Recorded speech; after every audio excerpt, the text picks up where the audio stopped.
अस्सलाम वालेकुम जी, मैं हूँ आपकी अपनी रूबी एनम और आप देख रहे हैं इस वक्त ट्रैवल टू शोबिज़ एंटरटेनमेंट। और इसको गौर से चैनल को देखा कर, इसमें शोबिज़ की बहुत सारी खूबसूरत न्यूज़ होती हैं इंटरटेनमेंट के हवाले से। इसमें बहुत कुछ है, बहुत मेहनत कर रहे हैं। और बकरा ईद के ईद उल अज़हा के मौके पर मेरी तरफ से आप तमाम लोगों को ईद की बहुत बहुत मुबारकबाद।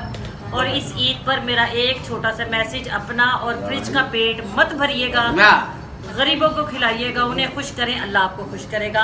अगेन ईद मुबारक। साढ़े लो भी ईद मुबारक जी। ते इस चैनल ਨੂੰ लाइक करो, सब्सक्राइब करो, अगे शेयर करो, बेल आइकन ਨੂੰ जरूर दबाओ। वाह, बेल आइकन भी कह रही है। बड़ा मुश्किल लफ्ज ने ले लिया। Thank you. अस्सलाम वालेकुम जी, आप देख रहे हैं ट्रैवल टू शोबिज़ इवेंट और ट्रैवल टू शोबिज़ इवेंट की जानब से आपको ईद मुबारक।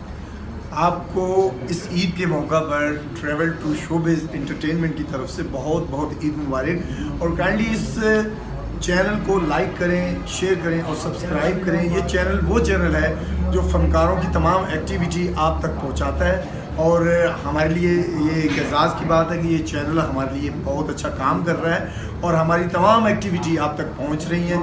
मेरी आपसे रिक्वेस्ट है, इसे लाइक करें, शेयर करें और सब्सक्राइब करें। ठीक है। और आपको